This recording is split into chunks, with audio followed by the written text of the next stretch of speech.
producers behind the scenes at SKOR North and 1500 ESPN have sports opinions, so they want you to hear them. It's the perfect digital sports soapbox to scratch that Minnesota sports itch. This is the SKOR North Taxi Squad.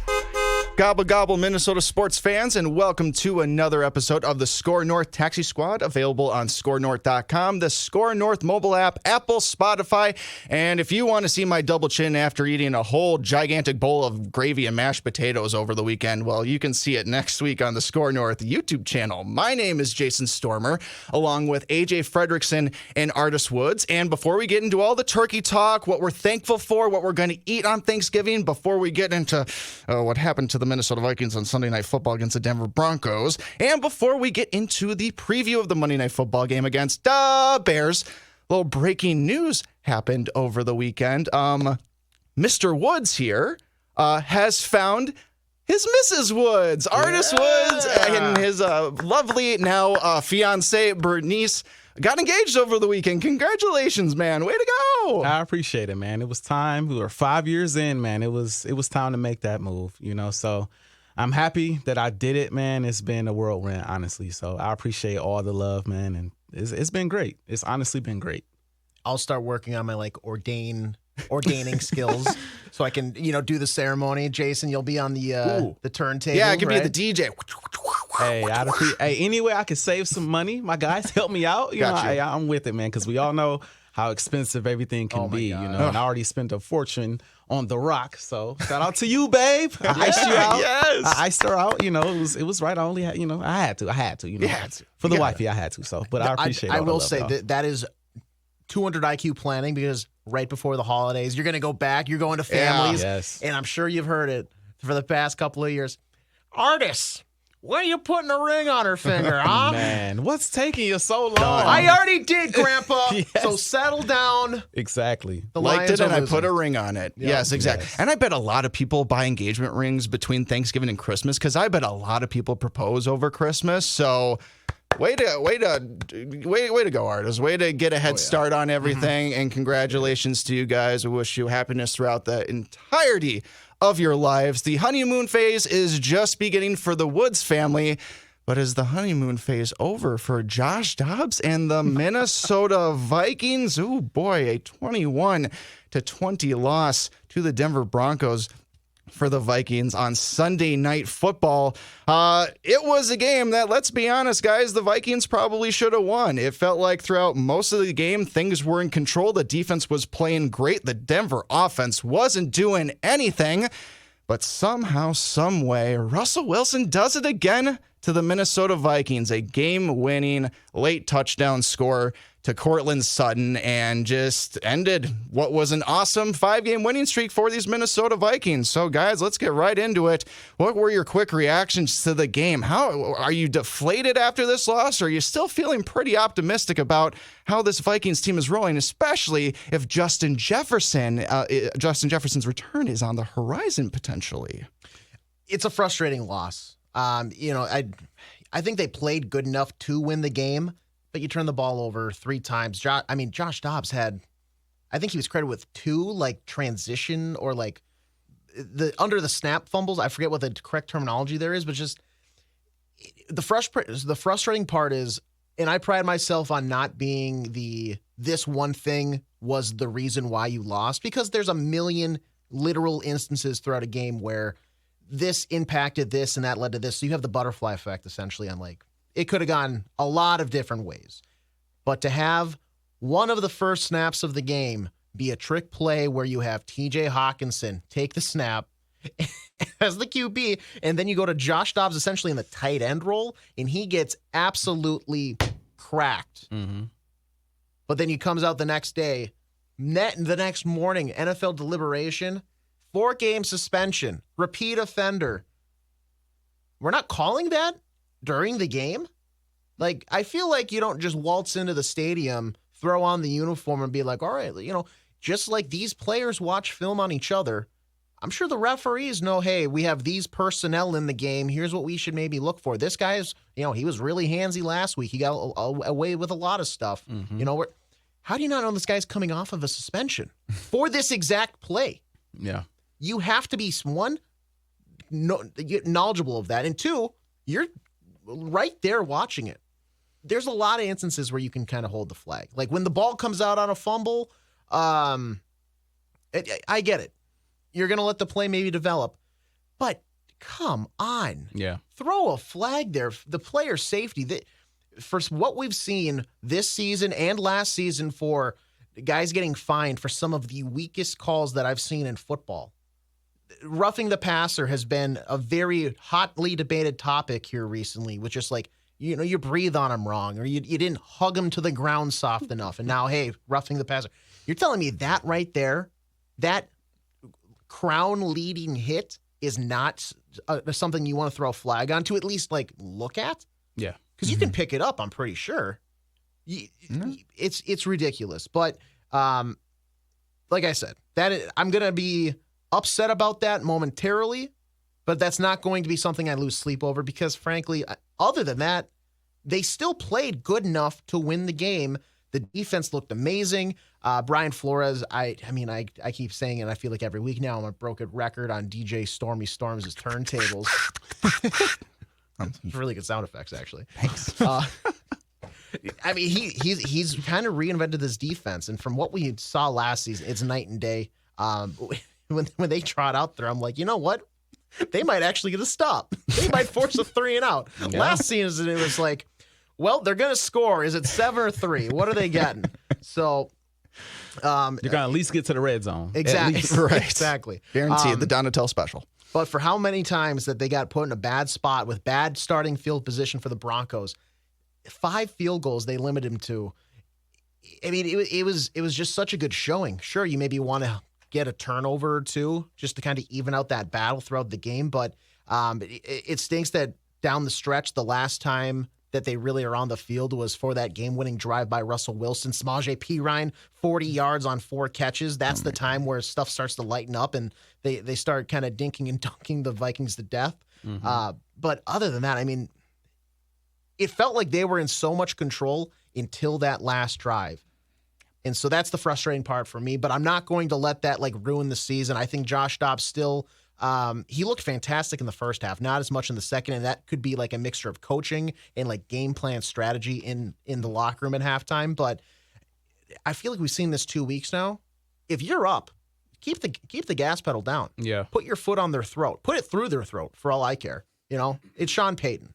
I needed a win against Sean Payton, and he didn't deliver. So, you regroup, you reset, you look ahead to the Bears. For a team that frankly wants to lose, you have to beat them. And this better be one of those games where you finally blow out a team and are in control from start to finish. This should not be dramatic whatsoever. There's going to be a Justin Fields, big run probably at some point. But that should be like the one highlight that Bears fans can cling to for that game. But we'll talk about that, I'm sure, later. Artis, what did you think? Yeah, man, I said last week that the key to the game for the Vikings, and I feel like I've said this like every week. I feel like I'm a broken record again. So, sorry.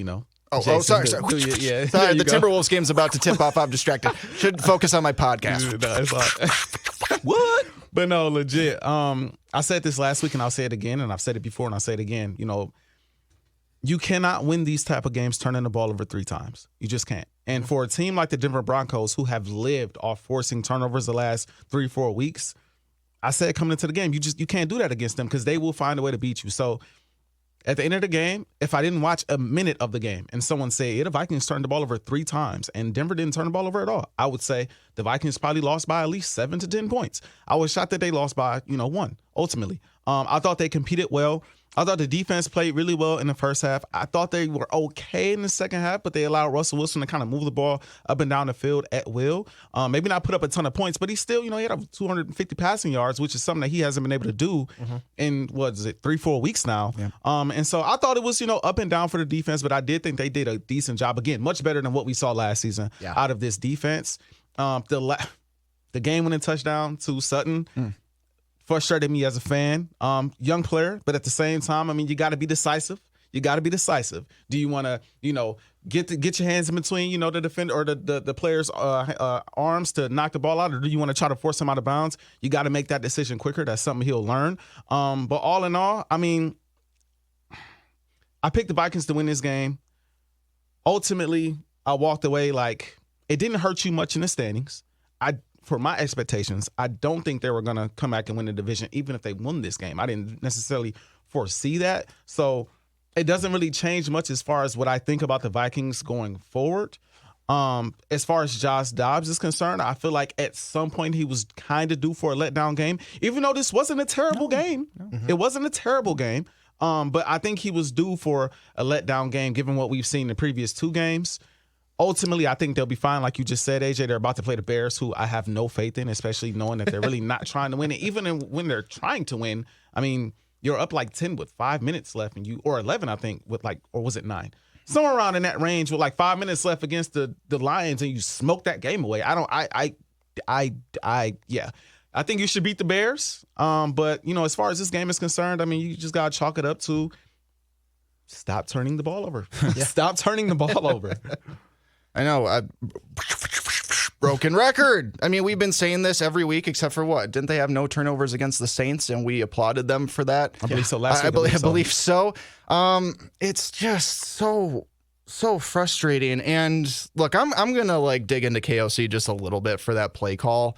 Even though I understand, I believe Artis said, I think Artis said that he liked the play, and that it shows that KOC is, diversifying his portfolio a little bit, showing the creative side of him. And I'm fine with that, but not with necessarily a quarterback who's only on his second start with the team, and he's only ultimately been with the team for just a couple weeks. I think if you have a guy like Lamar Jackson or Jalen Hurts, I think you're way more confident kind of running that play, but you got kind of an inexperienced guy with Josh Dobbs, and I just think it was just a little too much trickeration, got a little bit too cute, and considering the situation that the Vikings are already in with their quarterbacks, I'm not really all for that, and so it just seemed like it was just no, I get it. It was innovative, and we're cool with that and everything, but was it necessary? No. And so I think that kind of just set the ultimate tone for the game. But you are lucky that the defense did hold strong and only allowed a field goal to Denver right after that. I mean, this defense was just so beastly, and sure, yeah, there was a lot of questionable stuff that was going on with the defense on the final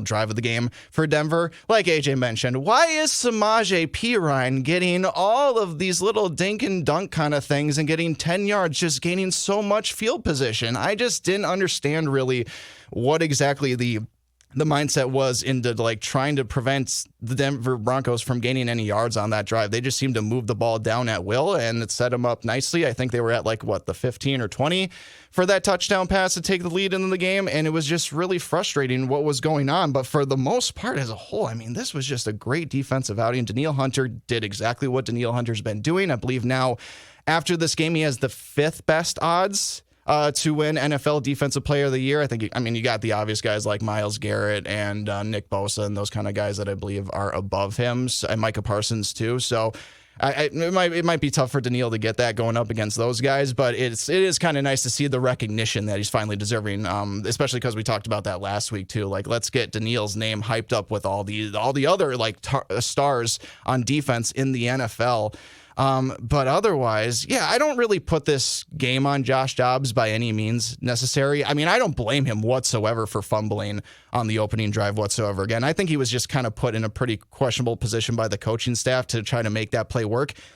And again, I know he's a mobile guy, but I'm just not really a fan of just ever making my quarterback an established runner. You know what I mean? Because then things like the Kareem Jackson hits can happen to you. And I don't know if the officials, they swallowed their whistles on a ton of plays in this game, but I don't know if they swallowed their whistle in that instance because Dobbs gave himself up as a runner on that play. But still, my comeback to that would be this is Kareem Jackson. This is a repeat offender. This is a guy who's already been suspended a bunch for this kind of stuff. If you're a referee and yes, you're trying to judge a game, bipartisanly, or trying to judge a game evenly, right? But you still have to be aware of repeat offenders. And even though the call wasn't made on the field, the guy was still suspended 4 games. And so, I guess justice was served in this kind of instance.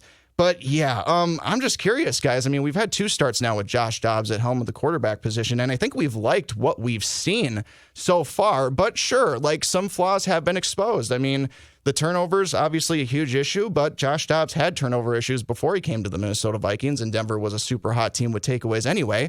So what do you guys think we're going to see more moving forward as the Vikings go towards the playoffs? And frankly, the playoffs are still totally well within reach for the Vikings. I believe their odds dropped from like somewhere in the high 80s, low 90% before the Denver game, back down to like the low 80s or something like that, or high 70s. So it was only like a 10% swing. So it really isn't that bad. I mean, sure, the Packers won, they beat the Chargers, whatever. The Chargers are absolutely imploding on themselves. Brandon Staley is now like getting mad at reporters and press conferences. He's probably going to get fired. So I don't think the Packers are back, and we need to like look, behind our backs to make sure, the Packers aren't getting too close. I don't really see that happening. So we're going to be okay.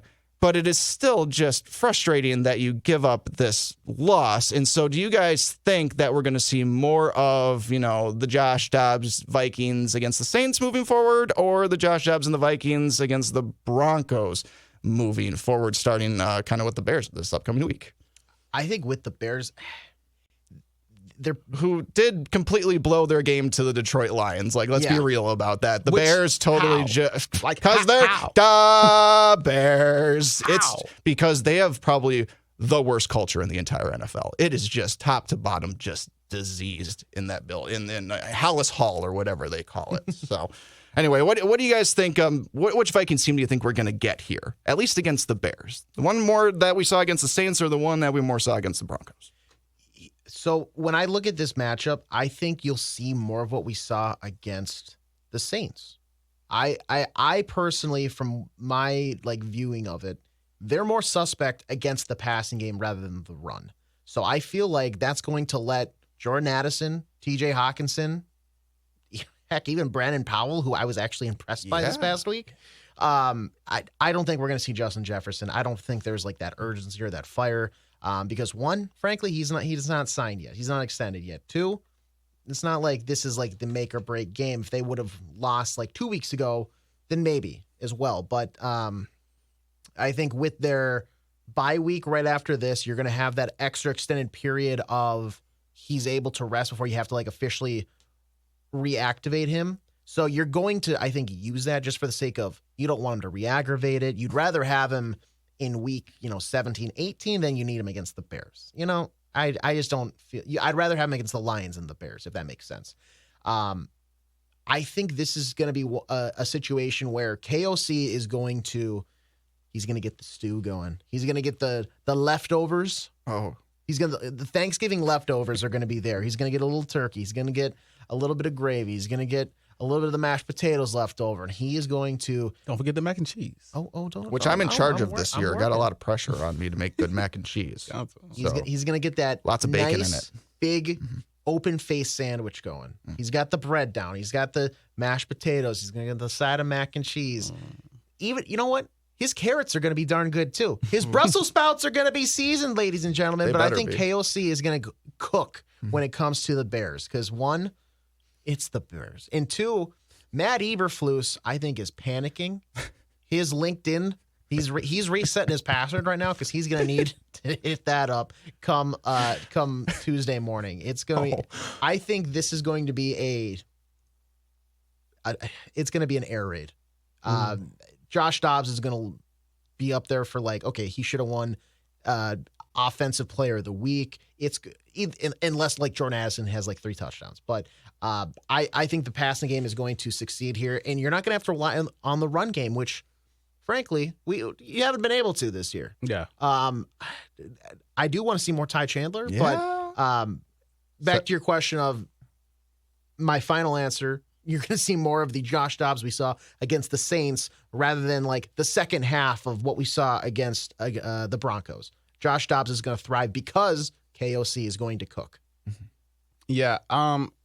Well, first, I want to push back just a touch on the play to Dobbs to start the game. I know that it's not something that you want to see from your quarterback catching the ball out of the backfield, but or getting handed the ball or tossed out of the backfield, whatever you want to call it, But personally, like I said, I like the innovativeness. I like the creativeness in the offense. I didn't expect it. Hindsight is 20/20. It didn't work. So obviously you're looking at it from a 2020 perspective and you're like, well, I mean, it didn't work. He got smacked on the play. But if they get that first down, I think I'm looking at it even more like, wow, that was kind of slick. Like it's nice to see KOC with a mobile quarterback, and it's nice to see where his head is at and in all the ways he will use a quarterback with that skill set. I mean, that's something that we wouldn't see with Kirk Cousins or, anybody else he would have there unless they were mobile. And so I like the play, but again, it didn't work. And I think when it comes to taking big time hits, I mean, you're going to take a big time hit in football if you're a quarterback, no matter how you get it. If you run with it, you're going to get hit. If you're in the pocket too long, you're going to get hit. If you try to extend again to the end zone, you're going to get hit. Kirk Cousins towards Achilles just trying to get out of the pocket. So it's football. At the end of the day, like, you're going to take hits. Obviously, you want to lessen the hits that you get on your quarterback, but at the end of the day, you're going to take hits. We're trying to win games. I personally didn't mind it. It just didn't work. But that's my only pushback on it. If I was in KOC's ear, which I'm not, but if I was, I would not tell him to dial stuff like that back. I'd say keep it rolling, because I do think it will catch future teams off guard, especially a team like the Bears. As far as what we expect going forward, against the Bears, yes. But long term, the rest of the season, I think you're going to get a healthy mix between what we saw last game and what we saw in the Saints and Falcons game. I don't think you're going to see the extreme highs anymore from Josh Dobbs. But I don't think you're going to see a bunch of turnovers and a bunch of lows either. I think it's going to kind of balance itself out, because that's just football. That's just how things manifest. That's how teams game plan. And, as things progress throughout a season, teams kind of get used to how you play, how you want to run your offense. If JJ does come back, I mean, you may see some more highs because you got, some more weapons out there, and they definitely missed JJ in the Broncos game. Yes. You definitely missed him in the Broncos game. I think this is the first time I looked at the Vikings since losing JJ and truly felt like, I really wish JJ was on the field right now. You really needed him. First loss without him, obviously. But, I think it'll be a healthy mix. I'm almost a little nervous to predict the Bears game before my guy Jason here, because Jason has just been on freaking fire with the predictions. God. Every week he's just been on point, and I've been like, nah, I've been disagreeing here, and I think I'm just gonna start treating Jason like it's Vegas. I just got to go with Vegas. I got to go with Jason because he's been on fire. But as far as the Bears, I do agree with you, AJ. I think this is a game that you have to win. I think they know that. I think they're hungry coming off of a loss to the Denver Broncos, and like you said, it's the Bears. I still say, how? A lot of teams in the NFC was depending on you to beat the Detroit Lions. That's all I'm going to say. All right? I know. A lot of teams was like, okay, all right, Lions about to lose. Knock them further down in the NFC in general. Knock them further down in the division. Okay. And then you look up, and they lost. And full disclosure, after proposing to my lovely fiance, the next day I was very sick, hungover terribly. And so I didn't actually see the ending to the Bears game. I don't care what happened. I just know they lost. I just remember throwing up everywhere, looking at like, oh, they're up 9 points, 11 points. This is great. They're going to win. 5 minutes left. They got this. And then as soon as I started feeling better, I realized they lost. And I hope the Vikings smoke them this weekend. I don't care if they try to win or not. Get the Bears off the field. That's just disrespectful what they did to the Vikings and the rest of the NFC. Just get them off the field. I think they will, quick, fast, and in a hurry. Like you said, Jason, AJ, I'm sorry. I think KOC will cook, and they will get it done and do it relatively easily. They better, because I'm not happy with the Chicago Bears. I did not realize how invested Eagles fans were to that game. Clearly, like, you don't want Detroit to leap you guys at any point except for Minnesota. I don't think Detroit's going to catch you guys. I don't know. I was really impressed with what you guys did in Kansas City. Yeah, and this is about the Vikings. This is about the Vikings. And the Vikings catching Detroit for the division. No, whatever. That's what this is about. No, we Vikings fans and Eagles fans had rooting interests. And even I was just like, kind of like, as I was watching Red Zone all day, because, guys, oh my gosh, the Vikings don't play a noon game until Christmas Eve. Now, technically, the Bengals game's got to get scheduled, and that'll probably be a noon game because Joe Burrow's not going to be playing anymore. But, like, no noon games till Christmas Eve. And that's, like, my favorite thing ever, when the Vikings don't play at noon, so I can just sit around and watch Red Zone all day long. 7 hours of continuous football, as Scott Hansen says. If you like that kind of thing, you get to do that for like 4 straight weeks because we had the game Sunday Night Football, Monday Night Football, bye week, then like 3 o'clock kickoff against in Vegas or whatever. So y'all into that. I am too, and everything. But anyway, just to get back to the original question I posed, Josh Dobbs, do we think we're getting more the New Orleans one or the Denver one? Even though, again, he was not the reason that we lost that game to the Denver Broncos by any means whatsoever. I still expect some struggles by Josh Dobbs throughout the rest of the season. Obviously, like I mentioned, the kind of tone of that Bengals game changes down the season. But yeah, I still expect the Vikings to get things done against the Chicago Bears. I don't expect to see the same kind of struggles that we saw in the Broncos game. And I did pick the Broncos to win, so I did expect the magic to go away a little bit, but I still think it will stabilize itself. I don't think this is the start of a losing streak for the Vikings by any means necessary. Honestly, just the way the Bears just fumbled that game, it seemed like they did their best Detroit Lion impression from like a couple years ago. The Chicago Bears, they tried to act like the Lions from like a couple of years ago. You know what I mean? It was so confusing, very frustrating, depending on which teams you rooted for, especially for the Vikings and the Eagles. So, probably more a blip on the radar than anything else. I mean, I still don't necessarily expect Josh Dobbs to be lighting the world on fire. But again, if you are getting Mr. Justin Jefferson back, literally in any capacity, and at this point, I'm probably in the camp where I'm going to be more okay if we just rest him for the Bears, get through the bye week, and then hopefully that hamstring is as 100% as it possibly can be when you face the Raiders in Vegas. That would be my ideal time at that time to unleash JJ, as we should say. If the Bears actually maybe held on to win that game against Detroit, maybe I'd be singing a different song on that, because you were right, Artis. I mean, it seemed like more so than ever the Vikings missed Justin Jefferson against the Broncos. Yeah. I was encouraged by how much we mixed in the tight ends, because the Broncos are absolute sieves on defense to tight ends this season. And so I liked that we got Josh Oliver a touchdown. And obviously the stuff that TJ Hawkinson gets, but it seemed like we got a little bit too reliant on those guys. And again, TJ Hawkinson just has gotten bruised and beaten over several weeks. I mean, he's got to be looking forward to the bye week probably more so than any Viking player. And so, yeah, I mean, JJ's return, it does need to happen as soon as possible, but considering his contract situation and considering your opponent coming up on Monday Night Football, and again, we should never take them.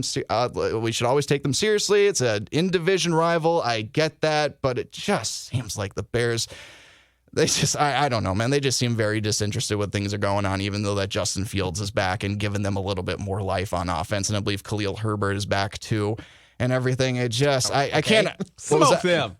Smoke them. I know. Okay, long story short, just get the job done. Like, you just gotta, let's go into the bye week, do all of our good self-scouting and everything, and then let's just let JJ cook in Vegas, man. Let's send him to the table, send him to crap tables, slot machines, wherever we got to send JJ to cash in for the Minnesota Vikings against the Raiders. That is exactly what I'm looking for. Okay, gentlemen. Before we again talk about like Thanksgiving stuff and maybe even get a little Timberwolves and Wild talk too before we wrap up the show, let's put our money where our mouth is. Let's predict Monday Night Football. Bears against the Vikings. I won't juke him out this week like I did last week. Artis Woods, you will go first in the predictions today because I totally juked you out last week. What do you think is going to happen in this game between the Vikings and the Bears? By the way, let me look at the line really quick. Right now, it's at 3.5 for the Vikings with the over-under at 43.5. And I'm looking at little ESPN's like analytic matchup predictor thing. Take this for whatever you will. It says the Vikings have a 61% chance of beating the Bears on Monday Night Football. Yeah, last week, man, the pump fake was crazy. So just clean pass. Right when I took the snap, locked eyes with you immediately. Didn't care if the cornerback or the safety were locked on too, and I just got you a nice slant route, just perfect. I'm trying to take it to the house. Yeah, I just needed 10 yards. Thank you. Okay, conservative offense. That's fair. Trying to run the clock out. I understand. You don't want to score too soon, right? We'll get a ball back into the too much time for Dobbs. Right. Too much time for Dobbs. Right. 28-7. I just. Yes. Yes. 28-7. Yes. That's just how I'm feeling today. Yes. 28-7. I think yes, you have a mobile quarterback. Yes, the Chicago Bears, have been a thorn in the Vikings side in previous years. I know the Vikings have got them out of the way recently, but obviously we know the history of way back when the Vikings couldn't beat these guys at all. This isn't in Social Field though. This is at home. Smoke these guys, please. They're not good. They don't belong on the same field as the Vikings. I think the Vikings are a much better team than the Bears are this season. You are competing for a playoff spot. The Bears are not. The Bears are competing for the number 1 draft pick or the number 2 or whatever the heck they're going to fall. That's what they're looking forward to. The Vikings are looking forward to making the playoffs and potentially, winning a playoff game or two. So treat it as such, get them out of the way, and move on. I have no analysis because there shouldn't be any needed. I don't have to say the Bears run defense is not great. The Bears pass defense. Oh, look at their pass offenses, right? Oh, look at I don't care. They're the Bears. Okay. And it is time for the Vikings to just stomp someone out. Okay. You almost did it a couple weeks ago against the Saints, and the Saints are not the Bears. All right. So 28-7, I stand on it. Stump these guys out. If they don't stump these guys out, Jason, I almost want you to put another L on my personal record. That's how I'm feeling. He said almost. Yeah, almost. No, right. There's a game word there. You just let me know for sure if you want me to do that. No, I will. I'll be happy to. I do you care. Said 28-7. 28-7. I do care a little bit too much about my record. Put it out there. If they win, I want my W. All right, but this is not a game you should struggle with.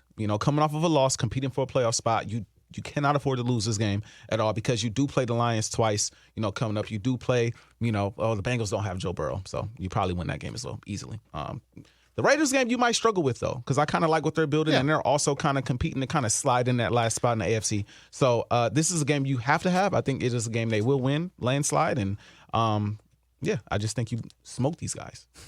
I'm in the same boat, but I'm also going to account for the one fumble that they're going to guarantee. And I think that one's going to get picked up somewhat in the red zone. So I will say the Vikings do win this game, similar to what Artis is saying. You have to win this game. It's the Bears. You're the Vikings. Just do what you're supposed to do. Don't overthink it. Go out and kill. It's not going to be a killing, though. It's not going to be this big blowout. I think it'll be convincing enough, though, to where we'll be satisfied with it. So I'm going to say 27-13. You're finally getting that. It's not a one possession game. You're going to put it away comfortably, but it's not going to be you're not. Is that enough to get Matt Eberflus fired?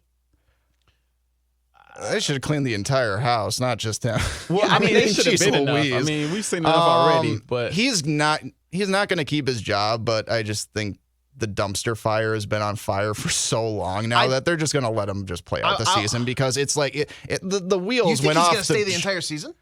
At this point, they've already been so bad for so long. So it's just no, I don't really know how much worse it could get. When your last name is Eberflus, you get no handouts. Great name. That's a cool name. Eberflus. Fun to say.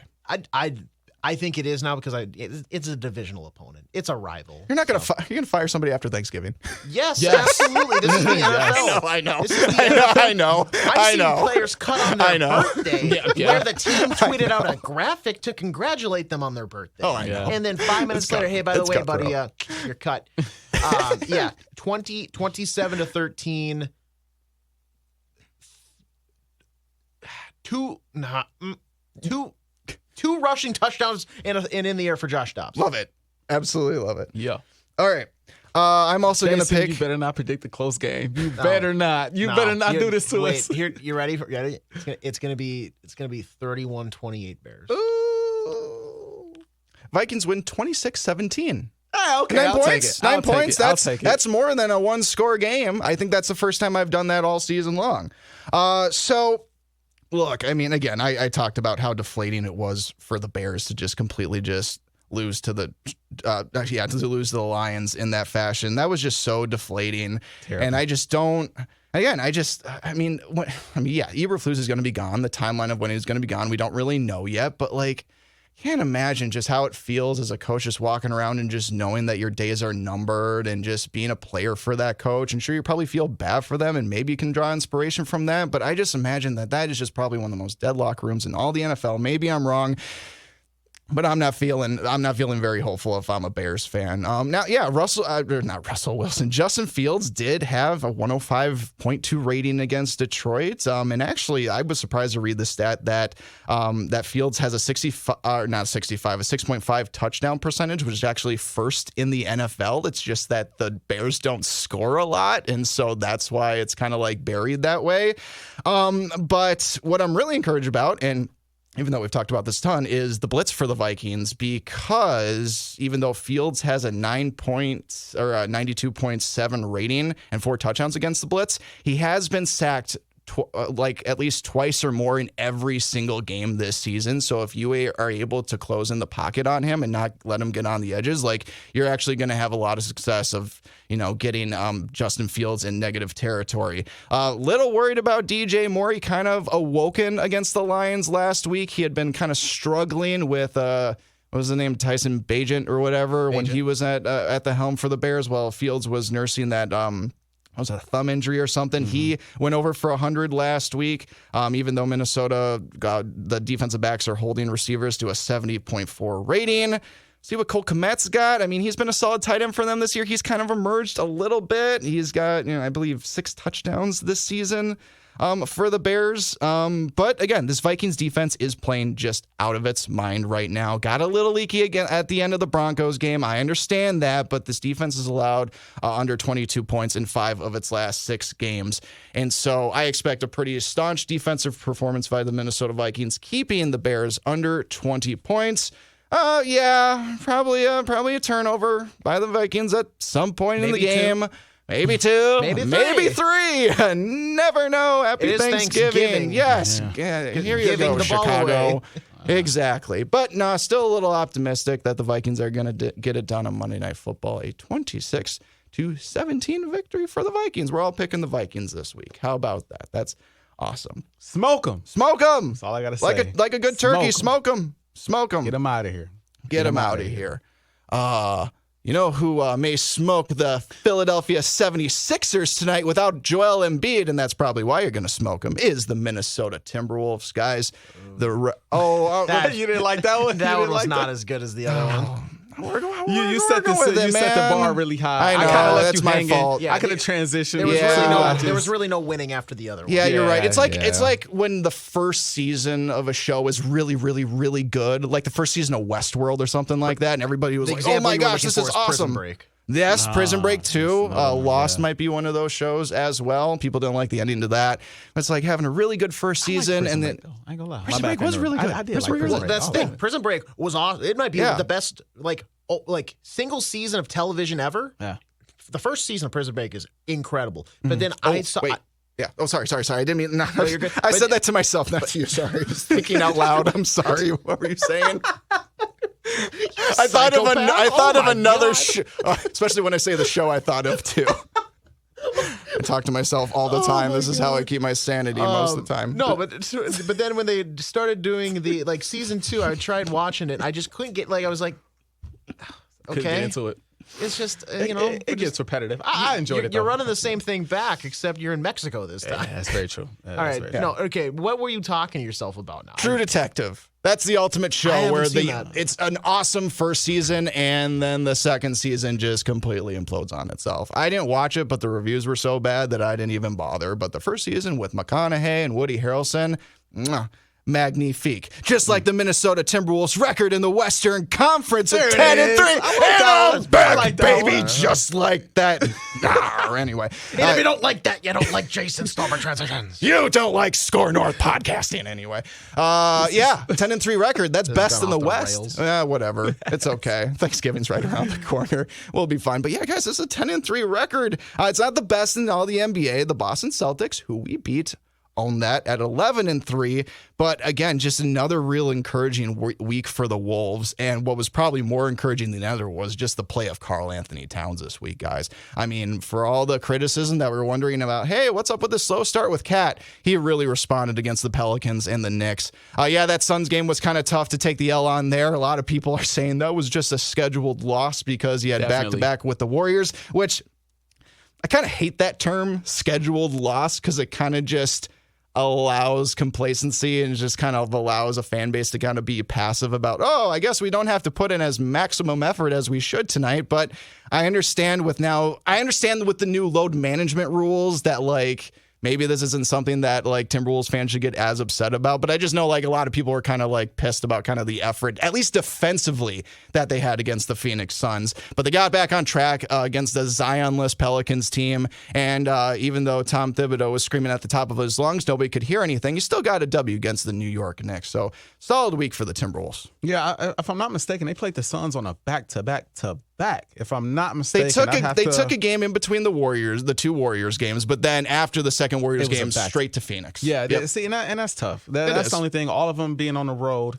I kind of expected that one. I didn't expect them to get smoked, but I did expect that. But lo and behold, man, if you would have told me, what is it now, 14 games into the season now, 13 games into the season, that the Minnesota Timberwolves, I was almost said Vikings, Minnesota Timberwolves will be the number 1 seed in the Western Conference, I probably would have laughed. I'm not going to lie. I probably would have chuckled a little bit because that's kind of unbelievable. But the way these guys are playing, and I said this last week, it starts on the defensive end of things right now. I mean, Cat is definitely coming into his own. He started the season off a little slow, but I think he's finding his rhythm. He's finding his flow within the offense, and it's still Anthony Edwards. He hasn't had the crazy explosions that we've seen earlier on, but he's still playing really good basketball. Rudy Gobert, I said this last episode. I'm saying it again. He's not a liability defensively anymore. It's been impressive. It has. And with that, after a long hiatus, it's time to play. I forget the title. It was your game. It's been so long. Was that trade worth it? There the game show exclusive to this show where we got to get music. We rate on a music bed scale of 0 to 2. No, on a scale of 1 to 2. How bad is the Rudy Gobert trade where they traded 5 picks and 5 human beings for 1 Rudy Gobert? Who wants to do the first? I forget. Is a 2 the best, or is one that we don't even remember? 2 is the highest it can be because at the end of the day, it's still a horrible trade. But 2 is like best case scenario. Okay, I'll let you know when we win the NBA title and are planning our parade route. If he's Finals MVP, I'll bump it up to at least a 4. Yeah. Okay. Bump it up. Look. I give it about a 1.7. Oh, 1.7 right now. Wow. Yes. That's my keys almost fell. See, this is my keys falling out my pocket and everything with this take. Yes. We're off the rails. 1.7 because again, the biggest thing with that trade outside of everything that they gave up, the biggest thing to me was how is it going to work defensively? Offensively, you can kind of understand, KarlAnthony Towns is a guy who's going to shoot from the perimeter. He's going to shoot from the elbow. He's going to shoot the threes. You got guys on the outside that can shoot the tray ball. So you're not really worried about the spacing offensively. What you're worried about defensively is in a league full of shooters where you got 5 shooters on the floor, in a league where everybody wants to go small, how is Rudy Gobert going to keep up with the smaller centers and the smaller power forwards? Lately, now last season, he struggled, felt like all year with this. All year, he just was he was a mismatch. He was getting crossed over. He was getting dunked on. It looked ugly. This year, I don't know what it is, man. He's just playing with a different level of intensity. He's playing like a guy who's hungry, a guy who's motivated. He's shuffling his feet better. He's getting out. He's running out blocking 3-point shots now. He's playing sensational, so he's not a liability. So if he's not a liability defensively, and as a matter of fact, he's playing just about, I believe, the stats might not tell you this exactly, but he's playing just about as good as he's ever played defensively to my eye, just eye test wise, then it's not that bad of a trade. It's not higher than a 2. It's not terrible from the sense of, hey, look, this team is number 1 in the West. And at the end of the day, you make that type of trade to compete. So they are competing at a high level. Obviously, Anthony Edwards has to continue the ball. Cat has to continue the ball. The role players, guys like Nas, Reed have to continue the ball. McDaniels has to continue to play on both sides of the floor. Yeah, let's hope he's okay. That ankle injury sounds like he's going to be out like 2 to 3 weeks. That's not ideal. It's not. He'll be back, though. He'll be back. Early in season injuries are better than late ones. That's why I'm not tripping too much off of that. It does suck, but, injuries happen. I'd rather it happen now than the end of the season. You look around the league, everybody has really bad injuries. Some people have suspensions right now. So I'm not necessarily tripping off that. When he comes back, continue to play well on both sides of the floor. I think they could continue to win without him. in spite of him not being on the floor right now. And so I love what I see from the Timberwolves. I'm interested in seeing how long they can keep this up because, in all honesty, I don't see them finishing number 1 in the West. I just don't. But if you could finish like top 3, top 4, that's a special season. Now you have an opportunity with home games to start the playoffs to make a real run. So I love what I'm seeing, man. And Anthony Edwards, top 5, man. Get to that top 5, Ant. Keep balling. Get to top 5. And as much as I love what I see out of Cat, especially in last week and what he's progressed into so far this season, because, again, he started off slow, I really hope that he continues to understand, because it felt like he understood his role really early, and now that he's finding his groove, he's shooting a bit more. He's playing better. He's playing well, but he's shooting a little bit more. I hope he still understands fully that it's not his team. He's number 2. Get your buckets. I'm not telling you not to get your buckets, but when it's time, I need number 5 with the ball in his hands, not only to score, but he's become one heck of a facilitator too. So. I'll give the Rudy deal right now a solid. I can't go as high as Artis, I'll admit. I'll go to like a 1.5. 1.5. Okay, 1.5 is pretty good. Would you actually believe that Rudy is shooting at 10% less on a field goal percentage so far this season? He shot 65% last year. He's only shooting 56 this year, which is kind of crazy because, I mean, these are centers and they always shoot above 50%, so that's actually not that big of a deal. But it's just amazing that there might even be like a couple statistical differences in Rudy's game this year, but I don't think that matters to Wolves fans and just what we're seeing on the court. I mean, by the way, I'm looking right now. He has gone from 1.4 blocks per game to 2.2 this season. That was last year compared to this season. He's balling. That right there, defensive player of the year type. That is where the defensive prowess shows. Even if, and you know what, maybe the lack of maybe a little bit more offensive numbers for Rudy is just because of Ant, because of Cat, because of Jade, and because of how awesome Mike Conley has played this season. Mike Conley has honestly been, I know that Phil has said this a billion times, like the straw that stirs the drink or whatever, like a good point guard does. And frankly, in ways that I don't think D'Angelo Russell could be doing for the Minnesota Timberwolves at this point. Ice in the veins. Actually, he's got a 6 celly. I actually have no idea how Russ has been doing for the Lakers this season. I have not been paying it. Just kind of okay. So not much has changed. Not much has changed. Okay. Good here. Not much has changed. Speaking of things not changing too much, we thought maybe Before, if you don't mind, I want to debut one more. This could be just a one-off segment as well. Sure. AJ's casual basketball fan question of the week. Okay. Yes, please. I'm curious. I'm a curious guy. I have a lot of curiosity running around in my brain here. Maybe it's just coincidence, but does it seem like the Timberwolves are getting lucky with some of these games where like big name players just are not playing against them? Joel Embiid tonight. Zion Williamson didn't play the other night against them for like hip something going on. First off, I'm looking at this guy's basketball reference page because I feel like this guy he's been in the league forever, but also he hasn't. Yeah. First off, how has he not played more than like half a season other than the 1 year that I know he was hurt, but he's a 2-time All-Star. One of the seasons he played 29 games. Talking about Zion, ain't you? Zion. Yeah. What are we doing here? He is cold, but he's rarely available. But I feel like there's got to be a minimum requirement to be an All-Star, no? Yeah, I agree. But then Steph Curry missed the night. Draymond willingly took himself out of the game because, he wanted to go WWE on it. Is it just me thinking it's a coincidence, or is it actually just people ducking the Wolves that some of these bigger name guys are quite literally just taking themselves out of the game? I will say this. As much as Anthony Edwards is respected in the league, the Wolves, I do not believe, is one of those teams that teams wake up for just yet. No, not yet. No. I don't think that's the case. They have not a lot like to prove. Playing Golden State. It's not like playing maybe even the Sixers or the Celtics or, the Nuggets or a team like that. So you're saying this is like almost disrespect?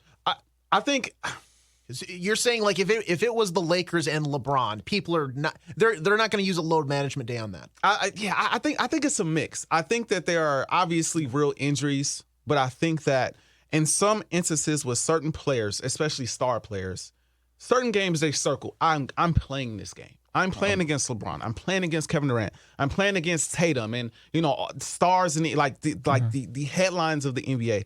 I just don't think the Wolves, especially in Minnesota, is that team just yet that people circle yet. Now, if the Wolves keep winning like this and Anthony Edwards continues to progress, then this is all bets are off.